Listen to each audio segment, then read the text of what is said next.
నమస్తే, welcome to four sides TV up front news. నేను మీ సంపత్ కుమార్. ముందుగా బులెటిన్లో హెడ్లైన్స్ చూద్దాం. వివిధ శాఖలపై సీఎం సమీక్ష. సాయంత్రం ఢిల్లీకి చంద్రబాబు పయనం.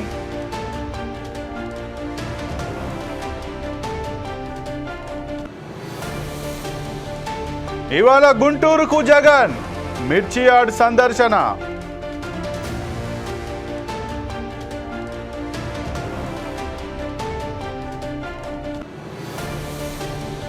చిత్తూరు జిల్లాలో రోడ్డు ప్రమాదం. కారును ఢీకొన్న బైక్, 2 మృతి.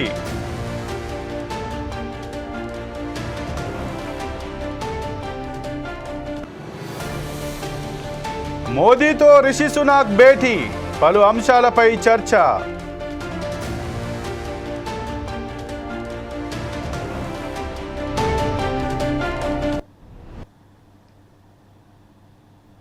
మాజీ సీఎం జగన్ ఇవాళ గుంటూరు జిల్లాలో పర్యటించనున్నారు. ఈ సందర్భంగా మిర్చి యార్డులో రైతులను జగన్ పరామర్శించనున్నారు. అయితే జగన్ పర్యటనకు ఎన్నికల కోడ్ అడ్డంకిగా మారింది. ఎన్నికల కోడ్ ఉన్న నేపథ్యంలో మిర్చి యార్డులో రాజకీయ ఫోటోలు, ఫ్లెక్సీలు, సమావేశాలు నిర్వహించడం నిషేధమంటూ మైకులో ప్రచారం చేశారు. నిబంధనలు అతిక్రమించిన వారిపై చట్టపరమైన చర్యలు తీసుకుంటామంటూ అనౌన్స్మెంట్ చేశారు. అయితే జగన్ పర్యటన జరిపేందుకు పార్టీ నేతలు ఏర్పాట్లు చేస్తున్నారు. కాగా జగన్ పర్యటనపై సందిగ్ధత నెలకొంది. కాగా మిర్చి ధర పతనంతో ఆవేదన చెందుతున్న రైతులను పరామర్శించేందుకు వైఎస్ జగన్ గుంటూరుకు రానున్నారు. మిర్చి యార్డులో రైతులను జగన్ పరామర్శిస్తారని మాజీ మంత్రి అంబటి రాంబాబు తెలిపారు. మంగళవారం సాయంత్రం బృందావన్ గార్డెన్స్ వైఎస్ఆర్సీపీ జిల్లా కార్యాలయంలో ఆయన మీడియాతో మాట్లాడుతూ మిర్చి యార్డుకు బుధవారం జగన్ వస్తారని, రైతుల కష్టనష్టాలను తెలుసుకుంటారని, వారి ఆవేదనను వింటారని చెప్పారు. రైతులకు తమ సమస్యలను జగన్కు వివరిస్తే తద్వారా ప్రభుత్వంపై ఒత్తిడి తెచ్చి న్యాయం చేసేందుకు కృషి చేస్తారన్నారు. మరోవైపు మిర్చి రైతుల పరామర్శకు ఎన్నికల కోడ్కి సంబంధం లేదని, తాము పబ్లిక్ మీటింగ్లు పెట్టడం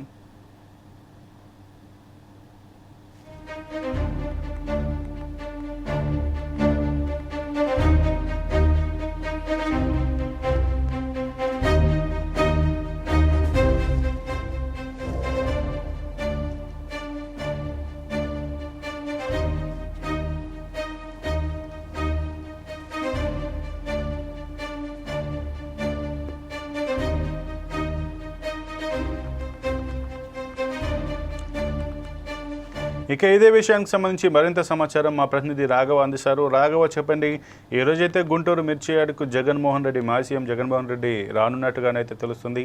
మరి ఎన్నికల కోడ్ అడ్డంకి కూడా ఉన్నట్టుంది. దీని గురించి మీ దగ్గర ఉన్న పూర్తి సమాచారం ఏంటి? Thank you Sampath. వైఎస్ఆర్సీపీ మా అధ్యక్షుడు మాజీ సీఎం జగన్మోహన్ రెడ్డి నేడు గుంటూరు పర్యటించున్నారు. మిర్చి యార్డులో రైతులు యొక్క జగన్ పరామర్శిస్తున్నారు. అయితే జగన్ పర్యటనకు ఎన్నికలు కూడా అడ్డంగా ఉందని చెప్పుకోవచ్చు. ఎన్నికల కోడ్ నేపథ్యంలోనే మిర్చి యార్డులోనే రాజకీయ ఫోటోలు, ఫ్లెక్సీలు, సమావేశాలు నిర్వహించడం అనేది నిషేధం అంటూ కూడా మైక్ లో ప్రచారం చేశారు ఇప్పటికీ అధికారులు. అయితే నిబంధనలు అతిక్రమించిన వారిపై చట్టపైన చర్యలు తీసుకుంటామని కూడా అధికారులు తెలిపినట్టు సమాచారం. అయితే జగన్ పర్యటన జరిపేందుకు పార్టీ నేతలు ఇప్పటికే ఏర్పాటు చేసి ఉన్నారు. కాగా జగన్ పర్యటనపై కూడా సందిగ్ధం నిలుపుకుందని చెప్పుకోవచ్చు. అయితే మిర్చి ధర పతనంతో ఆవేదన చెందుతున్న రైతులను పరామర్శించేందుకు జగన్ వస్తున్నారని, మిర్చి యార్డులో రైతుల యొక్క పరామర్శించి వారి యొక్క రైతుల కష్ట నష్టాలను కూడా తెలుసుకుని వారి ఆవేదన కూడా వింటారని వైఎస్ఆర్సీపీ నేతలు చెప్తున్నారు. అయితే రైతు సమస్యలను జగన్కి ఎవరిస్తే తద్వారా ప్రభుత్వంపై ఒత్తిడి తెచ్చి న్యాయం చేసేందుకు కృషి చేస్తారని, మరోవైపు మిర్చి రైతులు పరామర్శకు ఎన్నికల కోడ్కి సంబంధం లేదని, తాము పబ్లిక్ మీటింగ్లు కూడా పెట్టడం లేదని, రైతుల సమస్యలు మాత్రం వింటామని వైఎస్ఆర్సీపీ నేత అంబటి రాంబాబు కూడా ఇప్పటికే ప్రకటన కూడా చేశారు. అయితే ఈ నేపథ్యంలోనే జగన్ పర్యటనకు ఈసీ అనుమతి కూడా నిరాకరించింది. ఎందుకంటే మిర్చి రైతులు పరామర్శకు బుధవారం గుంటూరు ఉన్న నేపథ్యంలోనే ఎన్నికల కమిషన్ అనుమతి నిరాకరించి చెప్పుకోవచ్చు. ఎమ్మెల్సీ ఎన్నికల కోడ్ సందర్భంగా రాజకీయ కార్యకలాపాలకు కూడా అవకాశం ఇవ్వబోమని ఎన్నికల కమిషన్ ఇప్పటికే తేల్చి చెప్పింది. అయితే జగన్ పర్యటన షెడ్యూల్ మట్టికి వైఎస్ఆర్సీపీ విడుదల చేసిన నిన్నే అంటే 10 గంటల నుంచి తాడేపల్లి నివాసం నుంచి బయలుదేరి 11 గంటలకు మిర్చి యార్డుకి వస్తారని, 12 గంటల వరకు మిర్చి యార్డు రైతులతో చర్చించి తిరిగి తాడేపల్లికి వెళ్తారని కూడా ఎన్నికల కమిషన్ కూడా అనుమతి నిరాకరిస్తూ ఈ జగన్ పర్యటన కూడా సందిగ్ధంగా నెలకొండింది. అయితే టీడీపీ వర్గాలు అయితే మాజీ సీఎం అయినా సరే సీఎంగా చేసిన కూడా ఎన్నికలు కూడా ఉందని, ఈ నేపథ్యంలో ఎలా వస్తారని ఆ మాత్రం కూడా తెలుసుకోలేకపోతున్నాడా జగన్? ఒక 5 సంవత్సరాలు కూడా సీఎం పరిపాలించాడు. ఎన్నికల కోడ్ నేపథ్యంలో కూడా ఎటువంటి పర్యటనలు కూడా జరపరాదని కూడా ఎన్నికల కోడ్ నిబంధనలను కూడా పాటించాలని కూడా మాత్రం తెలియదని కూడా టీడీపీ వర్గాలు కూడా హెచ్చరిస్తున్నట్టు కూడా ఉన్నాయి సంపత్. అయితే వైసీపీ మట్టికి ఏం చేస్తుందంటే మేము ఓన్లీ రైతుల మట్టికి పరామర్శించి రైతుల యొక్క బాధలను నష్టాలను మిర్చి రైతులకు కూడా ధర కూడా విఫలమైంది. ఫలితం కూడా ధర కూడా లేకపోవడం వల్ల కూడా పచ్చి రైతులు కూడా మిర్చి రైతులు కూడా గత సంవత్సరం కన్నా ఈ సంవత్సరంలో ధర తగ్గడం వల్ల మిర్చి రైతులను కూడా పరామర్శించి వారి యొక్క కష్ట నష్టాలు కూడా ఒక నివేదన కూడా అర్థం చేసుకొని కూడా ప్రభుత్వానికి కూడా హెచ్చరికలు కూడా జారీ చేస్తామని కూడా చెప్తున్నట్టు వైసీపీ వర్గాలు కూడా చెప్తున్నాయి. ఈ నేపథ్యంలో కూడా ఇరు వర్గాలు కూడా ఈ విధంగా ప్రకటనలు చేసుకోవడం కానీ ఈసీ కూడా నిరాకరించింది. కానీ జగన్ పర్యటన కూడా వస్తారా రాదా కూడా సద్దుకు కూడా నెలకొన్నట్టు చెప్పుకోవచ్చు సంపత్. అయితే రాఘవ, మరి ఏసీ అయితే జగన్ పర్యటనకు అనుమతి నిరాకరించిన నేపథ్యంలో మరి ఒకవేళ జగన్ గనుక వస్తే ఆయన పైన ఎలాంటి చర్యలు ఉండేటువంటి అవకాశం ఉంది? ఒకవేళ ఈ ఈసీ అనుమతించలేదు కాబట్టి ఇది రాజకీయ పార్టీకి సమావేశమైనా లేదంటే ప్రచార సమావేశమైనా ఏదైనా కావచ్చు, ఆయన అయితే రావద్దంటూ ఈసీ నిరాకరించింది కాబట్టి ఒకవేళ ఈ పర్యటనను జగన్ వాయిదా వేసుకునే అవకాశం ఏమైనా ఉందా? ఒకవేళ వస్తే ఆయన పైన ఏ రకమైన ఈసీ ఏ రకమైన చర్యలు తీసుకునే అవకాశం ఉంది? అయితే ఇప్పటికే వైసీపీ నేత అంబటి రాంబాబు కూడా మీడియా సమూహంలో కూడా సమ్ముఖంలో కూడా తెలిపినట్టుంది. ఎట్టి పరిస్థితుల్లో మేము మిర్చి యార్డుకు పర్యటన వస్తాడు జగన్. ఆల్రెడీ పర్యటన కూడా ఖరారైంది. మిర్చి రైతులు కూడా ఆదుకోవడానికి కూడా మేము వాళ్ళ యొక్క బాధలు వినటానికే వస్తున్నాడు. రాజకీయ సభలు కానీ లేకపోతే ఎటువంటి కూడా ప్రసంగాలు కూడా చేయము అని కూడా ఒక ప్రకటన కూడా విడుదల చేశారు. దీంట్లో రాజకీయ కుట్ర ఉందని కూడా మాజీ ఎమ్మెల్యే మాజీ మంత్రి అంబటి రాంబాబు కూడా తెలిపారు. అయితే ఎన్నికల కమిషన్ బడికి కంపల్సరీ ఇటు ఎన్నికల కోడ్ నిబంధనలు అతిక్రమిస్తే కఠిన చర్యలు తీసుకుంటా సీఎం అయినా సరే మాజీ సీఎం అయినా సరే ఎవరైనా సరే ఎటువంటి చర్యలకైనా సిద్ధమని చెప్తారు. ఇప్పటికే కలెక్టర్ ఎస్పీ కూడా ఆల్రెడీ మైక్ అనౌన్స్ కూడా చేశారు. గుంటూరులో కూడా ఎటువంటి సభలు సమావేశాలు కూడా నిర్వహించకూడదు.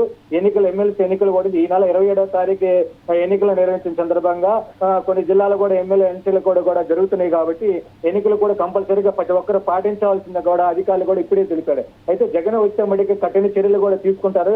కేసు నమోదు కూడా చేయొచ్చు అని కూడా సమాచారం. ఎందుకంటే ఒక సిఐ ఉండే కూడా ఎన్నికలు కూడా నిబంధనలు అతిక్రమిస్తున్న అలా చేస్తే మటుకి కంపల్సరీగా కేసు నమోదు చేసుకోవచ్చు అని కూడా ఎన్నికలు కూడా నిబంధనలు కూడా ఉందని తెలుసు. అయితే ఎలా వస్తారని కూడా టీడీపీ వర్గాలు కూడా చెప్తున్నాయి. అయితే అధికారులు కూడా చెప్తున్నారు. అయితే ఎన్నికలు కూడా ఉంది, అసలు రాకూడదు, ఎన్నికలు కూడా అయిపోయిన తర్వాత మీరు పరామర్శించుకోవచ్చు, మీరు ఏ విధంగా రాజకీయ పర్యటనలు కూడా చేయొచ్చు అని కూడా చెప్తుంది. అయితే జగన్ వచ్చేబట్టి కంపల్సరీ కేసు నమోదు చేస్తారని కూడా వర్గాల తెలుస్తుంది. Okay, thank you Raghava.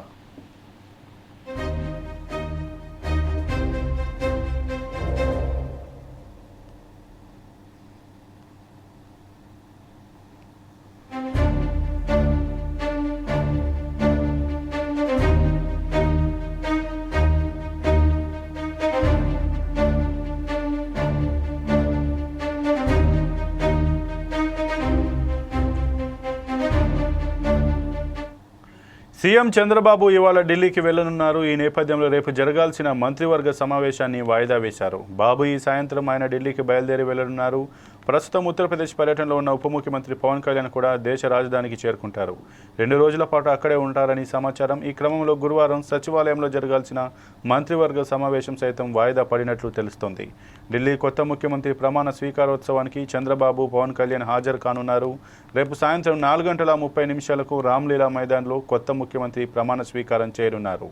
ఆయనతో పాటు మంత్రులు ప్రమాణం చేస్తారు. లెఫ్టినెంట్ గవర్నర్ వీకే సక్సేనా వారితో ప్రమాణ స్వీకారం చేయిస్తారు.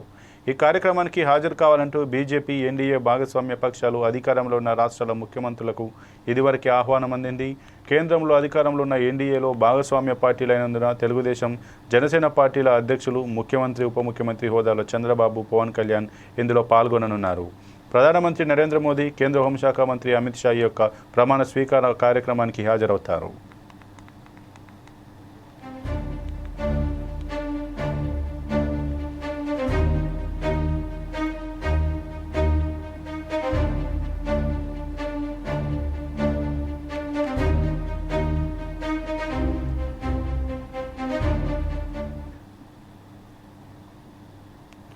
బ్రిటన్ మాజీ ప్రధాని రిషి సునాక్ భారత ప్రధాని నరేంద్ర మోదీతో సమావేశమయ్యారు. కుటుంబ సభ్యులతో రిషి సునాక్ను కలిసిన ఫోటోలను ప్రధాని నరేంద్ర మోదీ ఎక్స్లో షేర్ చేశారు. రిషి సునాక్ ఆయన కుటుంబ సభ్యులను కలవడం చాలా ఆనందంగా ఉందని పేర్కొన్నారు. ఈ భేటీలో తమ మధ్య అనేక అంశాలపై అద్భుతమైన సంభాషణ జరిగిందన్నారు.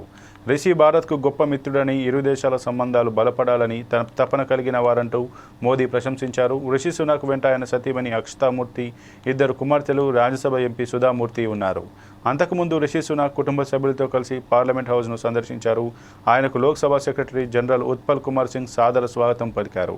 పార్లమెంట్ హౌస్ నిర్మాణ వైభవాన్ని తిలకించడంతో పాటు పలు గ్యాలరీలు, ఉభయ సభల గదులు, కాన్స్టిట్యూషన్ హాల్, సంవిధాన్ సదన్లను సందర్శించారు. భారత్ పర్యటనలో ఉన్న రిషి ఇటీవల తాజ్మహల్ను సందర్శించారు.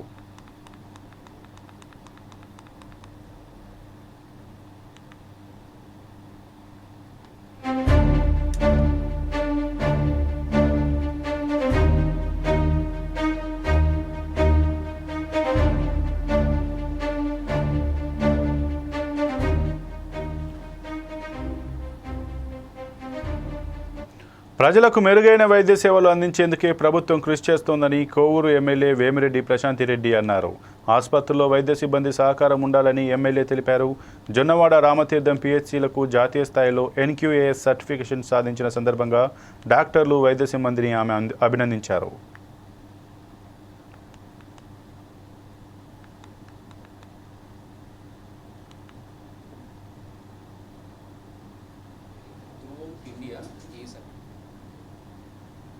మేము యాక్చువల్గా కోవూరు కాన్స్టిట్యున్సీకి నేను ఎమ్మెల్యే అయిన తర్వాత హాస్పిటల్స్ మీద ప్రత్యేక శ్రద్ధ తీసుకోవడం జరిగింది. ప్రతి ఒక్క హాస్పిటల్కి సడన్ విజిట్లు వేసి వాళ్ళు డాక్టర్స్ అందరూ పనిచేస్తున్నారా లేదా సరిగా ప్రజలకి అందరికీ ఏదైతే మన ముఖ్యమంత్రి చంద్రబాబు నాయుడు గారు ప్రతి ఒక్కరికి కూడా ఆరోగ్యం ఇవ్వాలని చెప్పి అన్ని వసతులు అందజేస్తున్నారో అవన్నీ ప్రజలకి అందుబాటులో ఉన్నాయా లేదా అని చాలాసార్లు మనము చూడడం జరిగింది. అక్కడ ఎక్కడైనా తప్పప్పులు ఉంటే వాళ్ళని సరిదిద్దుకోమని హెచ్చరించడం కూడా జరిగింది. అలాంటి తరుణంలో నా కాన్స్టిట్యున్సీలో 2 పిహెచ్సిలకి ఈ అవార్డు రావడం నిజంగా సార్ వాళ్ళకి ధన్యవాదాలు తెలుపుకోవాలి. డాక్టర్స్కి, అక్కడ పనిచేసే సిబ్బందికి అందరికీ. ప్రతి ఒక్క దగ్గర కూడా ఇదే మాదిర అట్టడుగు ప్రజల్ని గమనించి, కొంతమంది చదువు రాని వాళ్ళు ఉంటారు, కొంతమంది చదువు వచ్చిన వాళ్ళు ఉంటారు. వాళ్ళకి ఆరోగ్యరీత్యా వాళ్ళకి మనము తెలియజెప్పి, పరిశుభ్రతను తెలియజెప్పి, ఇప్పుడు ముఖ్యంగా మనం పరిశుభ్రత గురించి మాట్లాడుకుంటున్నాం. దానివల్ల ఎంతోమంది పిల్లలు ఈ అక్కడంతా గ్రామాల్లో అంతా మలేరియా, ఇట్లా డెంగ్యూ ఫీవరు ఇవన్నీ వాటి బారిన పడకుండా వాళ్ళకి కొంచెం అవేర్నెస్ కల్పించి ప్రతి ఒక్కరు కూడా ఇలాగా పనిచేస్తే కోవూరు కాన్స్టిట్యున్సీలో ఉన్న ప్రతి హాస్పిటల్లో అందరూ డాక్టర్స్ ఈ మాదిరే పనిచేయాలని చెప్పి నేను కోరుకుంటున్నాను. ప్రజలకు అందరికీ అన్ని వేళలా 24/7 అందరూ అందుబాటులో ఉండాలని డాక్టర్స్ నేను కోరుకుంటున్నాను. అదేవిధంగా మనము కొన్ని హాస్పిటల్స్ని ఇప్పుడు ఇందుకూరుపేట హాస్పిటల్ మనం సిఎస్ఆర్ ఫండ్స్ తోటి మనము సిద్దిపేట జిల్లా హుస్నాబాద్ వ్యవసాయ మార్కెట్ యార్డ్లో మార్కెట్ కమిటీ చైర్మన్ కంది తిరుపతి రెడ్డి సమావేశం నిర్వహించారు. కందుల కొనుగోలు పూర్తిగా కేంద్ర ప్రభుత్వానికి సంబంధించిందని ఆయన తెలిపారు. మార్క్ఫెడ్ ఆధ్వర్యంలో ఎకరానికి 3 క్వింటాలు మాత్రమే కొనుగోలు చేయాలని జీవోలో ఉందని చెప్పారు. దీనికోసం స్థానిక మంత్రి పొన్నం ప్రభాకర్ కేంద్రానికి లేఖ రాసి కోరినట్లు తెలిపారు. నమస్కారాలు. హుస్నాబాద్లో మార్కెట్ పరిధిలో ఏ రైతులు కానీ ఇబ్బంది పడదని వడ్ల కొనుగోలు మరియు ఇక్కడ కందుల కొనుగోలు సెంటర్లను, మొక్కలు, పత్తి అన్ని రకాలుగా రైతులు పండించే ఉత్పత్తులను ఇక్కడ సజావుగా వారు వ్యాపారస్తులకు అమ్ముకొని దళారులు మోసపోకుండా ఉండడానికి మంత్రివర్యులు ఆహర్నిశలు కృషి చేస్తున్నారు. దాంట్లో భాగంగానే కందుల కొనుగోలు సెంటర్ కూడా ఇక్కడ ఏర్పాటు చేయడం జరిగింది. కందుల కొనుగోలు పూర్తిగా కేంద్ర ప్రభుత్వ స్థాయిలో వారి నిర్వహణలో నడుస్తున్నారు. మార్క్ఫెడ్ ఆధ్వర్యంలో ఇక్కడ ఈ సెంటర్ను ఓపెన్ చేశారు. కానీ వారు ఏ విధంగానైతే ఆలోచన చేసారు మరి ఎక్కడనైతే వాళ్ళు ఉన్నారో ఒక జీవో తీసుకొచ్చి ఎకరాన 3 ఫీట్ల 30 కిలోలు మాత్రమే ఒకటి ఆన్లైన్ చేసుకుంటే కొనుగోలుకు అవకాశం ఉన్నది అనేది ఆ జీవో రకంగా మనకు అధికారులు చెప్తున్నారు. దానికి మేము మంత్రి గారు కూడా కేంద్ర ప్రభుత్వానికి లెటర్ రాయడం జరిగింది. మేము కూడా మా అన్నయ్య ప్యాక్స్ చైర్మన్ శివన్న కూడా 2-3 సార్లు డిఎంఓ గారితో మాట్లాడడం జరిగింది, మరియు కలెక్టర్ గారితో కూడా మాట్లాడడం జరిగింది. మేము కూడా నిన్న మా వైస్ చైర్మన్ పక్కచందు నేను పోయి కూడా పలుమార్లు వారి దృష్టి కూడా తీసుకుపోయినాం. నిన్న కూడా కలెక్టర్ గారి దృష్టికి తీసుకుపోయినాం. రైతులు ఇక్కడ నష్టపోతున్నారు. ఈసారి కొంచెం పంట దిగుబడి ఎక్కువ వచ్చింది. ఎందుకంటే ఒక క్వింటాలకు 6 నుండి 7 క్వింటాల దాకా ఈ మన ప్రాంతంలోనే పండినాయి అనేది రైతులు చెప్తున్నారు. మేము అంటున్నాం 3 క్వింటాలు అంటే ఇది కరెక్ట్ అయింది కాదు. ఖచ్చితంగా రైతులకు పండిన ఒక ఎకరాన 7 క్వింటాల 6 క్వింటాల దానికి ఎక్కువ అయినా కూడా ఖచ్చితంగా ప్రభుత్వం కొనాల్సిందే. అది కేంద్ర ప్రభుత్వం ఉత్తర్వులు ఇవ్వాల్సిందని పలుమార్లు కూడా అధికారుల దృష్టికి తీసుకుపోయినాం. వారు కూడా కేంద్ర ప్రభుత్వం దృష్టికి తీసుకెళ్ళాం. దీని మేడ్చల్ జిల్లా బోడుపల్ కేశవనగర్లో శ్రీ అన్నపూర్ణాదేవి సహిత విశ్వనాథ స్వామి విగ్రహ ప్రతిష్టాపన కార్యక్రమం ఘనంగా జరిగింది. ఈ కార్యక్రమంలో మంత్రి కోమటిరెడ్డి వెంకటరెడ్డి, ఎమ్మెల్యే బి లేలయ్య పాల్గొన్నారు.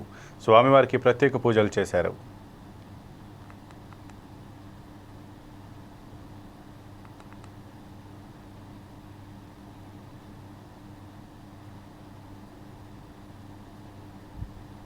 విగ్రహ ప్రతిష్టలో పాల్గొంటున్న పెద్దలు, అలాగే మన జంగయ్య యాదవ్ గారు, కాలనీ పెద్దలందరికీ, అక్క చెల్లెలందరికీ ఆ కాశీ విశ్వనాథ స్వామి ఆశీర్వాదంతో మీరు మీ కుటుంబాలు చల్లగా ఉండాలని ఆ స్వామివారిని ప్రార్థిస్తూ, ఇది తక్కువ దేవాలయాలు ఉన్నాయి కాశీ విశ్వనాథ హైదరాబాద్ సికింద్రాబాద్లో. బోడుపల్ ప్రాంతంలో ఇంత మంచి ఆలయాన్ని కట్టుకోవడానికి ముందుకొచ్చిన దాతలకు, దీన్ని పూనుకున్న వారందరూ కూడా మంచి జరగాలని భగవంతుని ప్రార్థిస్తూ, తప్పకుండా ప్రజలందరూ కూడా క్షేమంగా ఉండాలని కోరుకుంటూ స్వామివారిని ప్రార్థించడం జరిగింది. వచ్చే 18 మాసాలలో ఎప్పటికెళ్ళో అయిపోయిన మీ గట్కేసర్ ఫ్లైఓవర్ కూడా పూర్తి అవుతుంది. దానికి ఇప్పుడే పనులు కూడా మొదలుపెట్టడం జరిగింది. దాంతోపాటు పేదలకు హైదరాబాద్లో ఇల్లు కట్టక 10 సంవత్సరాలు అయిపోయింది. అలాంటి వారికి సొంత జాగా ఉన్న వారికి ఇల్లు కట్టించే కార్యక్రమం కానీ ఇంకా ఎన్నో చేసే కార్యక్రమాలకు మా ఇక ఇవి ఇప్పటివరకు బులెటిన్లో ఉన్న అప్డేట్స్. మరిన్ని అప్డేట్స్ కోసం చూస్తూనే ఉండండి 4 Sides TV.